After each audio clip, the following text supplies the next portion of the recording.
ममता दीदी टीएमसी को बूस्ट कर ले, यही बड़ी बात है। क्योंकि 14 साल हो गए, आज तक तो कोई बूस्टिंग मिला नहीं। अब क्या बूस्ट करेंगे आखिरी साल में आकर। और ममता दीदी तो नॉर्थ बंगाल इसलिए आई थी क्योंकि वहाँ जो है टीचर स्कीम का धरना चल रहा है, प्रोटेस्ट चल रहा है कलकत्ता में। वहाँ से भाग करके नॉर्थ बंगाल घूमने आई थी। या क्योंकि 10 जो है डिग्री टेम्परेचर कम रहता है। लेकिन वास्तविकता ये है कि नॉर्थ बंगाल की जनता अपने आप को ठगी हुई महसूस करती है पिछले 14 साल से लगातार, और उससे पहले सिक्किम के राज में 35 साल। और आज मुझे बताइए क्या टूरिज्म बूस्ट करेंगे? NH-55 एक रोड तो आप बना नहीं पाई, मजबूरन हमको NHAIDCL को ट्रांसफर करना पड़ा केंद्र सरकार की एजेंसी को। आज चाय बागान बंद हो रहे हैं, दार्जिलिंग आप जा नहीं सकते ट्रैफिक की समस्या के कारण। आपका जो है आज भी दार्जिलिंग, करसंग और बड़े टाउन एरिया में जो पीने की पानी की बड़ी समस्या है।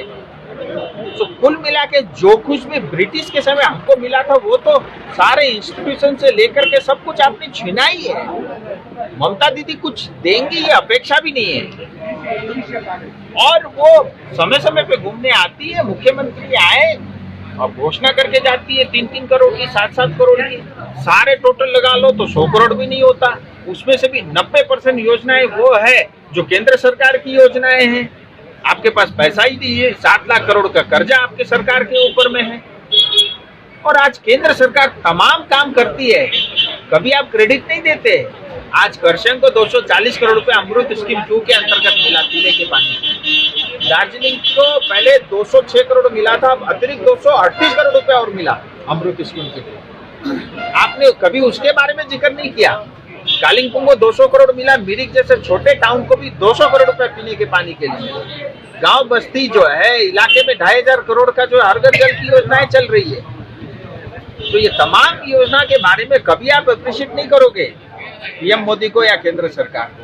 लेकिन आप 1-1 करोड़ 2-2 करोड़ सारे गिनती कर लो तो भी 100 करोड़ नहीं होता। ऐसी योजनाएं लेकर के मुख्यमंत्री आते हैं। मुख्यमंत्री से कुछ बड़ी अपेक्षाएं, लेकिन आप फेल है, ये बात भी स्पष्ट है। इससे नेशनल हाईवे जो है 110 उसको अब सेंट्रल गवर्नमेंट लिया हुआ है। 55 या NH-10? 110 जो 55 था अभी 100। देखिए NH-55 ओरिजिनल जो था और अभी जो 110 हुआ है ये NHAIDCL को ट्रांसफर हो गया है। और मैंने इसकी पहल की क्योंकि अंग्रेज चले गए, उसके बाद इस सड़क 1 इंच तक भी आज तक नहीं बढ़ा। और यहाँ डबल एजेंसी, क्यों केंद्र सरकार नेशनल हाईवे तो है ही, केंद्र सरकार पैसा देती है, PWD इसका एग्जीक्यूशन देखती है। लेकिन आजादी से लेकर अब तक इस सड़क को लेकर के कुछ ही नहीं हुआ। और यहाँ आए दिन ट्रैफिक की इतनी बड़ी समस्या है, टूरिस्ट आना नहीं चाहता। यही सब देख करके आम जनता की इच्छा थी वो NHAIDCL को ट्रांसफर हो गया है। क्योंकि इस NH-55 110 के अंदर में आज भी 14,000 रोजाना गाड़ी चलती है। और एज पर जो गाइडलाइंस है सड़क परिवहन मंत्रालय की, अगर किसी सड़क पे 7,000 सड़क गाड़ियां चल जाती है तो ऑटोमेटिकली अल्टरनेटिव या 4 लेन होना चाहिए ना। या तो अल्टरनेट बना ना, वो 4 लेन में कन्वर्ट हो पाया ना हो पाएगा, फंसे हुए हम। अब केंद्र सरकार को दिया है, इसकी वजह से जो है इसका मरम्मत देख रखाव भी ठीक से होगा और एक अल्टरनेटिव हाईवे भी बनेगा।